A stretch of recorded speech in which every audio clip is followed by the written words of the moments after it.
बिस्मिल्लाहिर्रहमानिर्रहीम। अस्सलाम वालेकुम मुअज़्ज़ज़ दोस्तों, आप इस कहानी की इससे पहले 18 किस्सें सुन चुके हैं। अब 19वीं किस्त आपके सामने पेश करने जा रहा हूँ। जहाँ पूनम को ये विश्वास था कि कई जन्मों के बाद हमारी आत्मा का मिलाप हुआ है, वहाँ मुझे इल्म था कि ऐसे कई जन्म देने के बाद भी पूनम मुझसे कभी नहीं मिल पाएगी। लेकिन मैंने अपने तय अपने आप को वक्त के तेज दहारे को सौंप दिया था, जो मोहब्बत की तगयानियों में मुझे बहाए ले जा रहा था। ब्यास के साहिलों पर बने उन बागों में घूमते हुए जहाँ कोंपलें संध्या के गीत गाती हैं, हमने अपनी मोहब्बत की शिद्दत को महसूस किया था।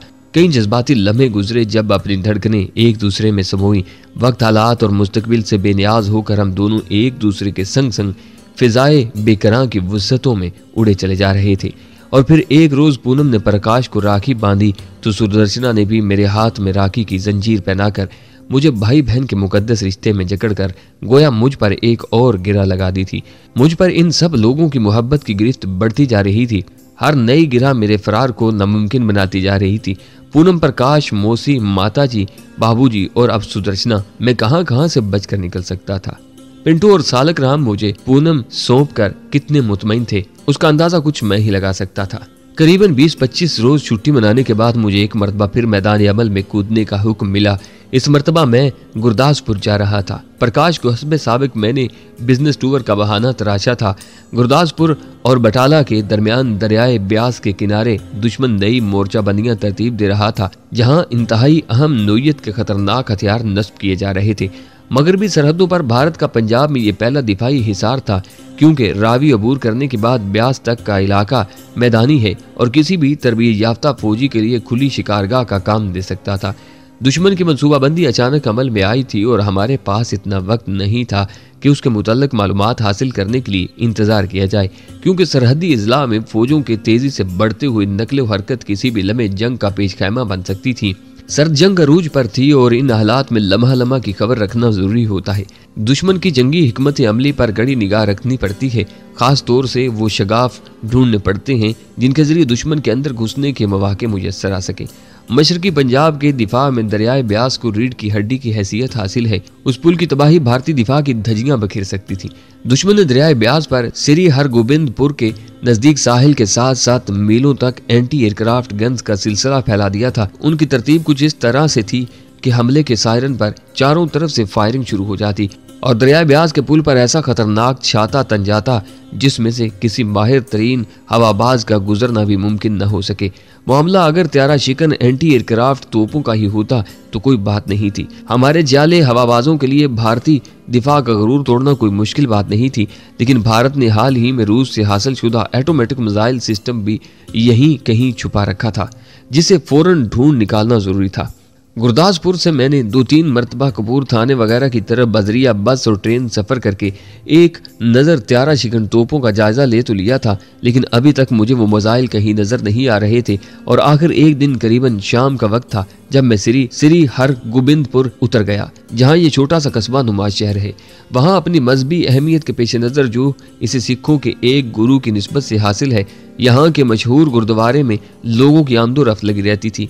इसके अलावा वाहिद काबिल जिक्र मकाम यहाँ की गल्ला मंडी थी, जहाँ नज़दीकी देहात के लोग अजनास की खरीद फरोख्त के लिए आते थे। शाम से रात तक मैं अपने बिजनेस के बहाने सारे शहर में घूमता रहा, लेकिन कोई खास कामयाबी न मिली। मुख्तलिफ मकामात पर लोग जंग से मुतल्लिक बातें तो कर रहे थे, लेकिन उनकी मालूमात आम नोयत की ही थी। उन्हें इस हद तक ही इल्म था कि दरियाए ब्यास के किनारे खड़े पुल के दोनों इतराफ मीलों तक भारतीय फौज ने डेरे डाल दिए हैं और ये इस बात की निशानी है कि जंग होने वाली है, या फिर वही घिसा पिटा मौजू कि आज फला जगह से जासूस पकड़ा गया है जो खेतों में छुपा वायरलेस कर रहा था। मगर अभी तक मिसाइलों से मुतल्लिक गुफ्तगू सुनने को नहीं मिली थी। रात को मैं नाकाम व नशाद उस गुरुद्वारे में सोने के लिए चला आया, जहां मुझे एक दुकानदार की मेहरबानी से कमरा मिल गया था। बादल नख्वास्ता मुझे पाठ में शिरकत करना पड़ी।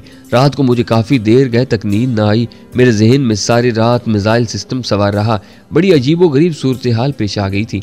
अभी तक मुझे उनका कोई सर पैर नहीं मिला था जिसे मैं अपनी मुहिम का नुक्ता आगाज करार देता। आधी रात तक मैं बिस्तर पर करवटें बदलता रहा। अचानक उम्मीद की एक किरण चमकी। मैंने सोचा क्यों ना दरियाए ब्यास के किनारे कश्ती रानी से लुत्फ अंदोज हुआ जाए। किस्मत आजमाई करने में आखिर हर्ज ही क्या है। मैं मुतमिन होकर सो गया। सुबह गुरुद्वारे से ही प्रसाद खाकर मैं सीधा मकामी मार्केट पहुंचा। यहाँ एक दुकानदार कुछ ज्यादा ही मेहमान नवाज किस्म का मिल गया था। सत श्री अकाल। मैंने दोनों बाप बेटे को देखते ही दांत निकाल कर प्रणाम किया। जवाब में उन्होंने भी फतह बुलाई, मेरा हाल दरियाफ्त किया और रात के कयाम के मुतल्लिक अपनी तशफी की। महाराज जी, यहाँ मेरा काम तो खत्म हो गया है, लेकिन आपके सलूक ने मुझे इतना मुतासर किया है कि आपसे मिलने चला आया, वरना मैं तो वापस लुधियाना जा रहा था। मैंने उनमें हवा भरनी शुरू की। धन भाग। दोनों बाप बेटा इंकिसारी से बोले। उन्होंने फौरन चाय मंगवा ली। मैंने उन्हें बताया कि मैं पहली मर्तबा यहाँ आया हूँ, लेकिन अब अफसोस हो रहा है कि आज से पहले आप जैसे लोगों के दर्शन क्यों ना हुए। मेरी तारीफ पर वो दोनों फूले नहीं समा रहे थे। बातों ही बातों में मैंने दरिया में कश्तीरानी करने की ख्वाहिश ज़ाहिर की और उन्हें बताया कि ये मेरा बेहतरीन मशगला है। फौरन बेटा, जिसका नाम गजिंदर सिंह था, तैयार हो गया। लेकिन सुना है महाराज जी, आजकल उस तरफ फौज नहीं जाने देती। मैंने अपनी तशवीश जाहिर की। अजी सेना की। गजिंदर सिंह ने मुकम्मल सिख बनने का मुजाहरा करते हुए फौज को मोटी सी गाली से नवाजा। बड़ी इच्छा थी महाराज, आपने पूरी कर दी। मैंने इकसारी से झुकते हुए कहा, लाला जी आप तो बड़े बुज़दिल लोग हैं, ख्वामुखा डर जाते हैं सेना से। उसने मेरे हिंदू होने पर चोट की। थोड़ी देर के बाद ही हम लोग एक बस के जरिए ब्यास के किनारे पहुंच गए। यहाँ तफरीह मकाम होने की वजह से कालजों की कश्तियां बंदी थीं। इसके अलावा प्राइवेट कश्तियां भी मौजूद थीं। एक कश्ती हमने किराए पर हासिल की और एक बूढ़े से मिला को लेकर अपने साथ ही बिठा लिया। मैंने जानबूझकर जंग के मौजू पर गुफ्तगू शुरू कर दी। 2-3 मिनट तो बूढ़ा मला हमारी गुफ्तगू सुनता रहा। मैं भारतीय सेना की हमायत कर रहा था और गजिंदर सिंह से मुखालफत कर रहा था, जो अपनी मखसूस सिखों वाली जुबान में हर फिक्रे का इख्तिताम किसी गाली से करता था। उसकी बातों से तेज खाकर बूढ़ा मला भी हमारी गुफ्तगू में शामिल हो गया। गजिंदर सिंह ने पाकिस्तानी फजाइया के हाथों 65 में अपनी फौज की दरगत बनती देखी थी। वो तंजिया अंदाज में उसी का तस्करा कर रहा था। जब मल्लाह ने दखल देते हुए कहा, सरदार जी वो और वक्त था, इस मरतबा मामला मुख्तलिफ है। क्या है माशे जी? गजिंदर सिंह ने उसे भी चिढ़ाया। जवाब में उसने उन हथियारों की तफसील बतानी शुरू कर दी जिन से लैस भारतीय फौज को उसने ब्यास के किनारे डिप्लॉय होते देखा था। हथियारों की साख्त वो हाथों की मदद से समझा रहा था। मेरे कान खड़े हो गए। फिर जब उसने बड़े बड़े ट्रेलरों पर लदे मुख्तलिफ साजो सामान के मुतल्लिक बताना शुरू किया और ये भी इतला दी कि वो सामान उसने दूसरे किनारे पर वाक़े एक गांव के नज़दीक उतरते देखा है, तो मैंने 2-3 फिक्रों से ही ऐसी फिजा पैदा कर दी कि गजिंदर सिंह इस पर बाकायदा जिरा करने लगा। जवाब में मल्लाह ने बताया कि उस गांव में उसकी लड़की फलां के घर ब्याई है, सरपंच भी उसका वाकिफकार है। कुदरत खुद ब खुद मेरे लिए राह हमवार कर रही थी। करीबन 15 मिनट तक गजिंदर सिंह की बहस के बाद जब मैंने अंदाजा लगा लिया कि अब गजिंदर सिंह सिखपन का मुजाहरा करने लगा है, तो मैंने मल्लाह को किनारे पर उतार दिया और खुद कश्ती चलाने लगा। अब हमने मौजू बदल दिया था। मजीद बहस गजिंदर सिंह के साथ खतरनाक सूरत हाल इख्तियार कर सकती थी। वो बहरहाल सिख था, किसी भी लम्हे उसका दिमाग खराब हो सकता था। 1.5-2 घंटे कश्ती चलाने के बाद हम वापस किनारे पर चले आए। गजिंदर सिंह को मैंने यहाँ से रुखसत कर दिया क्योंकि हमने 2 मुख्तलिफ समतों में सफ़र करना था। जैसे ही वो दफ़ा हुआ मैं फ़ौरन उसी मलाह की तरफ पलटा। मलाह अभी दरिया के किनारे खड़ा था। क्षमा करना चाचा जी, मैंने गजिंदर सिंह के रवैये की माफ़ी मांगते हुए उसके सामने सिखों की रवायती कमकली का रोना रो दिया। मलाह मेरे इस हैरान कुन रवैये से बहुत मुतासर नजर आ रहा था। मैंने उसे ज़बरदस्ती बतौर टिप 10 रुपए दे दिए और साथ ही एक कहानी भी सुना दी। मैंने उसे बताया कि मेरा एक भाई घर से अपने एक दोस्त के साथ 5000 रुपए लेकर भाग आया है। हम लोग दिल्ली के रहने वाले हैं। उसका दोस्त जिसने उसे वर्गलाया था पंजाबी है। मुझे इतला मिली है कि यहाँ गिरदुनवा के देहातों ही में कहीं इन दिनों वो दोनों यानी मेरा भाई और उसे वर्गलाने वाला भगाकर उसका दोस्त मौजूद है। जाहिर है जब तक पैसे मौजूद हैं वो गुलछड़े उड़ाएंगे। इसके बाद जो मेरे भाई का अशर होगा वो कोई ढकी छुपी बात नहीं। अगर नज़दीकी देहात में मुझे कुछ वाकिफकार मिल जाएं और मेरी मदद हो जाए तो मैं इन्हें ढूंढ निकालूंगा। साथ ही मैंने ये दरख्वास्त भी कर दी थी कि इस मामले को वो लोग अपने तक महदूद रखें। ये तो कोई बात ही नहीं महाराज जी, आप जो जी चाहे इस इलाके में करें। ये तो धंधा मेरा शुगल है, मैं जिम्मेदार हूँ। नज़दीकी गांव में मेरी ज़मीन भी है। उसने अपनी अमारत मुझ पर जताते हुए कहा। मैंने भी उसे खूब मक्खन लगाया और उससे कहा कि मुझे तो देखते ही विश्वास हो चला था कि मैं उसकी मदद से ज़रूर अपने भाई को ढूंढ निकालूंगा। उसके साथ ही मैंने उसे दिल्ली आने की दावत भी दे दी और इस वक्त तक वाजिद रहा जब तक उससे हाँ ना कहलवाई। बूढ़ा मल्लाह मुझ पर तवक्का से ज्यादा ही मेहरबान साबित हुआ। उसकी एक कश्ती में बैठकर हम दूसरे किनारे की तरफ चल दिए। जहां हम लंगर अंदाज हुए वहां इन हालात में किसी को दम मारने की मजाल नहीं थी, लेकिन फौजी शायद इसे जानते थे, इसलिए उन्होंने उससे रायत बरती। कौन है चाचा तुम्हारे साथ? एक सिख हवालदार ने ऊंची आवाज देकर उससे दूर ही से पूछा। परोना है अपना सरदार जी, मल्लाह ने मुख्तसर सा जवाब दिया। मेरी तवक्को से बढ़कर तैयारियां यहाँ देखने को मिली थी। त्यारा शिकन तोपें, पहले से तैयार शुदा कंक्रीट के जेर जमीन महफूज बंकरों में छुपी हुई थी। सिर्फ उनकी गर्दनें बाहर झांकती दिखाई दे रही थीं।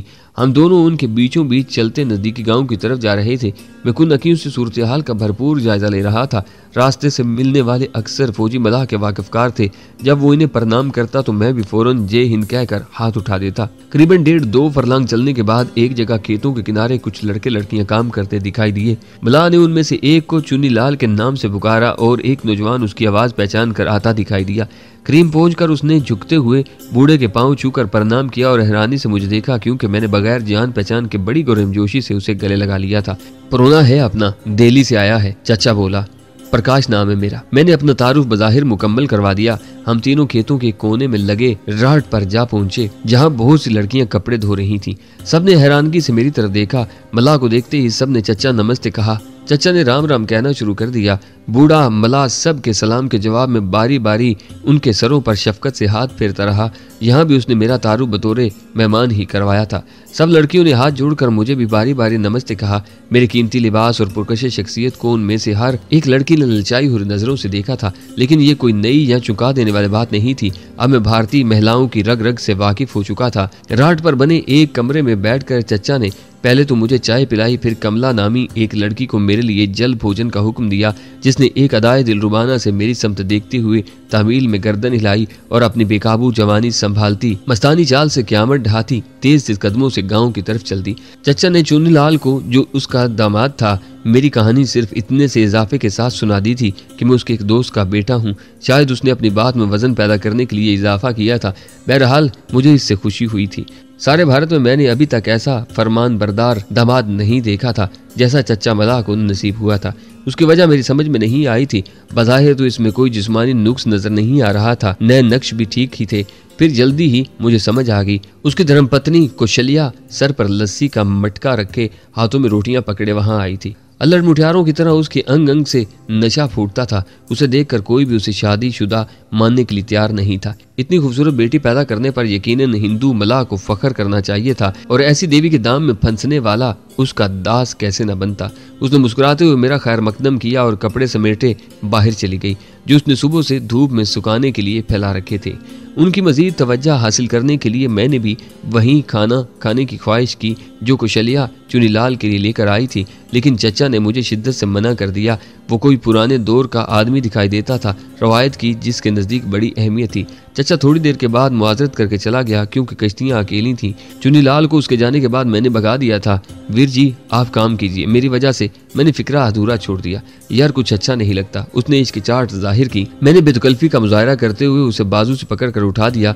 किसान के लिए वक्त की बड़ी अहमियत है। हम तो शहरी लोग हैं, चाय का कप पीने होटल चले जाएं तो आधा दिन गुजार देते हैं, मैंने हंसते हुए कहा।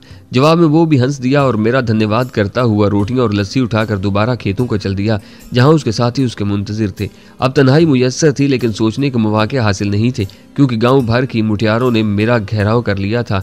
उनकी जुगतबाजी, जो यहाँ के पंजाबी देहातों की रवायत बनती जा रही है, ने मुझे बुखला कर रख दिया था। मैं उनके मुख्तलिफ रिमार्क्स के जवाब में मुस्कुराता हुआ इस तरह चल दिया जहाँ कुशलिया कपड़े समेट रही थी। मुझे नज़दीक आते देखकर उसने एक अदाए खास से मुस्कुराते हुए खड़े होकर मुझे खुशामदीद कहा। बहुत खूबसूरत ज़िंदगी है आप लोगों की। मैंने देहाती माहौल पहली बार देखा है। मैंने गुफ्तगू शुरू करने के लिए फिक्रा उसकी तरफ उछाल दिया। बस ये ऐसा ही है, अब तो शहरों और देहातों में कोई ज़्यादा फर्क बाकी नहीं रहा। उसने ज़मीन पर झुकते हुए कपड़ा उठाकर उसे झटका दिया, जिसने उसके जिस्मानी जावियों को बड़ी खूबसूरत अंदाज से उभार दिया। मेरे दिलो दिमाग में एक छनाका सा हुआ। कुशलिया में बला की जिनसी कशिश थी। मैंने वहां से हट जाना ही मुनासिब समझा। क्या करते हैं आप? उसने अपने काम में मसरूफ रहते हुए मुझसे पूछा। बिजनेस, कारोबार, मैंने मुख्तसर सा जवाब दिया। इसी असना में कमला उस तरफ आती दिखाई दी। अच्छा आप चल कर जल भोजन कीजिए, किसी शय की जरूरत हो तो कमला मौजूद है, इसे कह दीजिए, उसने मुझसे कहा। शुक्रिया, मैंने मुड़ते हुए कहा। आइए महाराज जी भोजन कीजिए। कुशलिया ने, जो मेरे करीब ही आ गई थी, बड़े नाजो अदा से मुस्कुराते हुए कहा। चलिए, मैंने मुख्तसर सा जवाब दिया। वो मेरे आगे आगे चल दी। क्या क़यामत की चाल थी जालिम की। हर कदम एक नया अंदाज लिए हुए था। नपे तुले कदमों से वो मेरी रहनुमाई करती हुई मुझे उस कमरे में ले आई जो शायद इन लोगों का मेहमान खाना था।